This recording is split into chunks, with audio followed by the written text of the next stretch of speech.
বহু মানুষ বসে আছেন যে নির্বাচনের পরে শেয়ার মার্কেটের হয়তো একটা পরিবর্তন আসবে, এখন তারা তো শেয়ার বিক্রি করতে পারছেন না, এটাকে যদি আপনি পারিবারিক সিদ্ধান্ত মনে করেন, বা শেয়ার কিনতেও পারছেন না, ফলে শেয়ার মার্কেট যে ধস নেমে এই অবস্থায় আছে, এটার অতীতের দায় যদি আওয়ামী লীগকে আমরা দেই, সালমান এফ রহমানকে দেই, তাহলে এখন যে শেয়ার মার্কেটের এই করুণ অবস্থা, এটার দায় তাহলে কাকে নিতে হবে?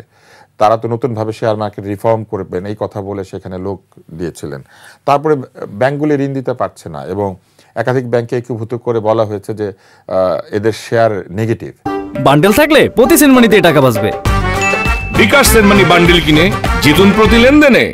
শেয়ার মার্কেটের যে শেয়ার, এটা স্পেকুলেটিভ সবসময়।